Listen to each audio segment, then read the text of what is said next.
On May 25th, the town of Parkersburg, Iowa was dealt a severe blow as one of the strongest tornadoes in recent history came through. In a matter of 20 seconds, the tornado left a third of Parkersburg in utter despair. But this is a resilient town, and its hope has been bolstered by the many people that came to the community, strangers, willing to help and hoping to make a difference. Rebuilding will take the help of many different organizations, from churches and government-funded disaster relief groups to the Red Cross. A significant element of the rebuilding efforts are the strangers, the volunteers, who pledge their assistance no matter how overwhelming the task may seem. You don't know where to start. It's, you see it on TV and everything, and you see it in the papers, but you can't believe how bad it is until you see it. And then you really just don't know. It's just so overwhelming that it looks like an impossible job. Hal Edmondson and Lee Andaway are retired. Hal is a former postman, and Lee used to work in construction. Now they are working with a group called the Mobile United Methodist Missionaries, or MUMS. They have been neighbors for 15 years, and they are two out of many volunteers from across the state who took a weekend trip up to Parkersburg to help out the weekend after the storm hit. The storm that struck Parkersburg was one of the most violent in recent U.S. history. It was categorized as an EF5, the most destructive type of tornado. With wind speeds exceeding 200 miles per hour, it was able to do a significant amount of damage in a short time. But what kind of damage could a storm like that do to Oskaloosa? If a storm came through Oskaloosa like that, I mean, you're talking from, say, Edmondson Golf Course clear to the north side of 92.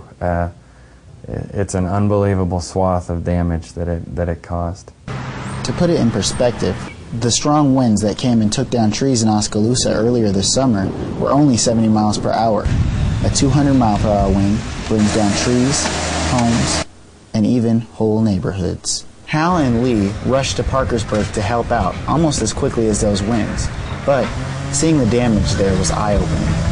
There's just so much debris.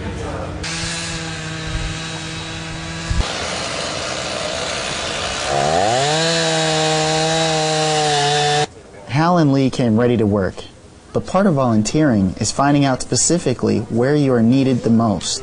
Volunteer coordinators assign people based on their skills, and there were a lot of volunteers.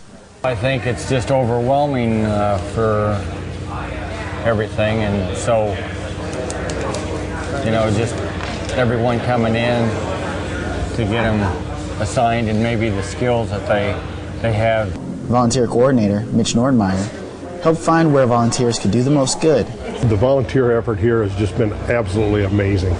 We're getting calls from all over the United States. People want to come and volunteer. Of course, in this immediate area, we've got people just flooding in. And in all honesty, if this is going to get taken care of and get some semblance of the town back in order, it's going to take the volunteers to do it.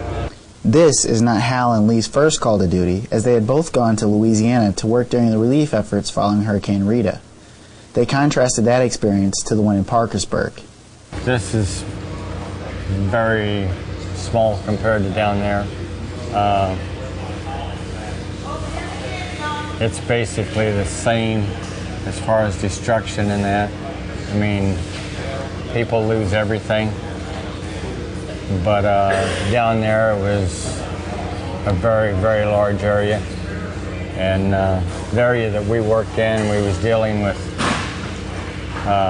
muck and mud for up to our knees and water damage where it had been maybe 6 feet deep or more. So tornado just comes through in a matter of a few minutes and it's done. A hurricane seems to stay there for quite some time. Based on that experience, Hal and Lee came to Parkersburg knowing they couldn't restore the city by themselves. Well, we know we're just going to make a little scratch, but anyone that we can help a little bit, that's what it's all about. We was there to help, so that's all what it's all about. Less than 10 Parkersburg residents are confirmed dead as a result of the storm, but the toll could have been much worse. Just 10 days before this storm struck, they had installed a new alarm system, a new siren system out here on this side of town. This side has seen a lot of growth in the past few years, and if the wind is out of the south, they had determined that people were just not able to hear the emergency siren system. So just 10 days before this storm struck, they did get that system installed, and it was working, and that truly is what saved the lives of many of these residents on this side of this community. While sirens undoubtedly saved lives in Parkersburg, sometimes survival comes down to a quirk of fate. Somebody was trying to get down the basement, and he couldn't make it because the door blew open right behind him and hit him, knocked him down, broke both of his legs, and he wasn't able to get down the basement. But as it turned out, if he'd have gotten down the basement, everything caved in, and he would have potentially been killed by making it to the basement. While there is no doubt that volunteers will take stories away from the experience, Hal and Lee don't come for the stories. I think it's rewarding. People appreciate it, and I don't know if you can help them a little bit. And that we've been on different ones, and it's just rewarding. People's grateful. Yeah, I'd say the same thing on that. It's just a good feeling to be able to help somebody when they got so much trouble and try to get them back on their feet. People in Parkersburg have taken notice of the work done by volunteers like Hal and Lee. The support here and the love that's been shown has just been outstanding, just fabulous. And we'll survive and we'll do well, and we have a community of faith. It's really heartwarming. I mean, you can't imagine the response and how quick everybody responded. Amanda Johnson, a communications director with FEMA, is impressed as well. Just amazing to see, to come in and see everybody pull together like this, and all the volunteers, you know, just commit their time and to donate their goods, and just to see a community like this pull together. Hal and Lee's volunteer efforts have continued since Parkersburg, as they also have gone out to Attica, Iowa after a tornado struck that community. Hal couldn't think of working with anyone else on these projects besides his good friend Lee. He's just a very good guy and hard worker, and stays right there and digs right in. It's kind of a special bond that him and I have together. But what makes Hal and Lee so willing to give up their weekends to do this kind of work?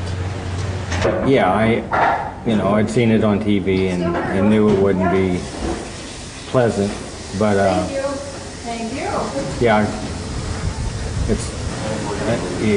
you don't really know what it's all about until you see it. I mean, it's just like the one house up there on the corner that's got 2 empty chairs and flowers in the yard. And seeing a hearse drive through the main street today, a funeral procession.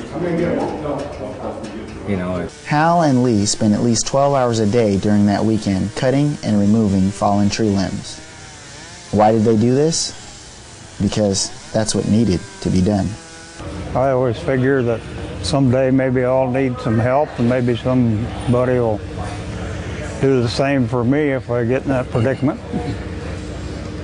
And I like, do what I can.